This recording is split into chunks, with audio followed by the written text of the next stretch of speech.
A+ട്യൂബിലേക്ക് സ്വാഗതം. ഈ മാസത്തെ ക്ഷേമ പെൻഷൻ അങ്ങനെ മറ്റന്നാൾ മുതൽ, അതായത് 24-ാം തീയതി ബുധനാഴ്ച മുതൽ നൽകി തുടങ്ങും. സർക്കാരിന് ഇപ്പോൾ ശരിയായ രീതിയിൽ കാര്യങ്ങൾ മനസ്സിലാക്കി എന്ന് വേണമെങ്കിൽ കരുതാം. കഴിഞ്ഞ ലോക്സഭാ തെരഞ്ഞെടുപ്പിൽ കിട്ടിയ തിരിച്ചടി സർക്കാരിൻ്റെ പ്രിയോറിറ്റികളിൽ മാറ്റം വരുത്തുന്നതിന് സർക്കാരിനെ പ്രേരിപ്പിച്ചിട്ടുണ്ട് എന്ന് വേണമെങ്കിൽ കരുതാം. ഈ ചാനൽ മുൻകാലത്തെ പല എപ്പിസോഡുകളിലും സർക്കാരിൻ്റെ മുൻഗണനകൾ വഴിതെറ്റിപ്പോയി എന്നുള്ള കാര്യത്തെക്കുറിച്ച് പരാമർശിച്ചിരുന്നു. ശരിയായ പ്രിയോറിറ്റി ഫിക്സ് ചെയ്തുകൊണ്ട് സർക്കാർ മുന്നോട്ട് പോകാതിരുന്നതിൻ്റെ തിക്തഫലം ജനങ്ങൾ സർക്കാരിന് ഇക്കഴിഞ്ഞ ലോക്സഭാ തെരഞ്ഞെടുപ്പിലൂടെ നൽകുകയും ചെയ്തു.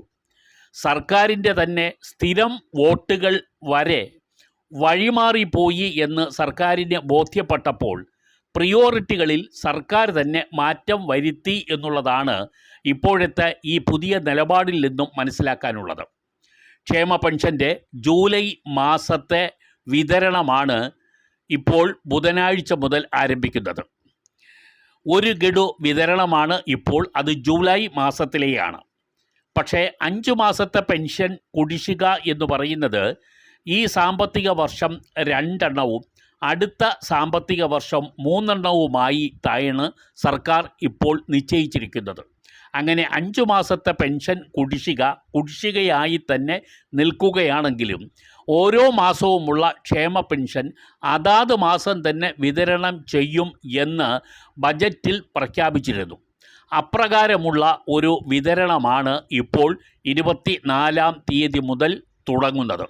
ഇതിനായി 900 കോടി രൂപ സർക്കാർ അനുവദിച്ച് കഴിഞ്ഞിട്ടുണ്ട്.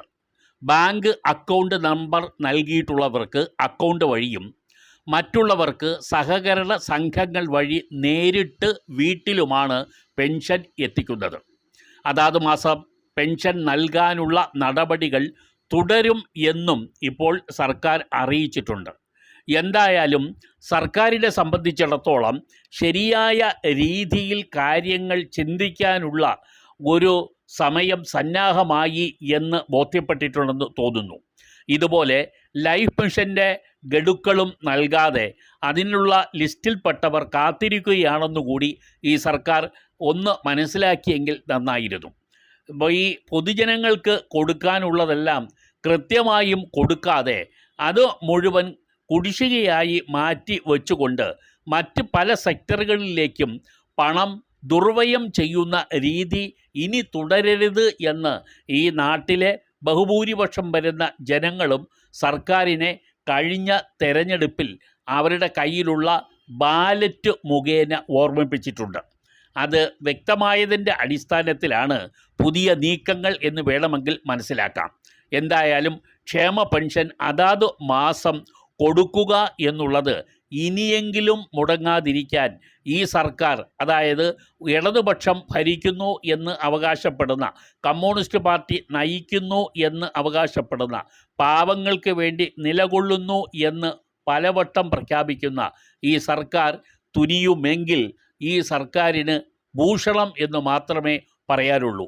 എന്തായാലും ക്ഷേമ പെൻഷൻ സംബന്ധിച്ചിട്ടുള്ള അറിയിപ്പുകൾ ലഭ്യമാകുന്ന മുറയ്ക്ക് ഈ ചാനലിൽ ഉൾപ്പെടുത്തുന്നുണ്ട്. ചാനൽ സബ്സ്ക്രൈബ് ചെയ്യുക. നന്ദി.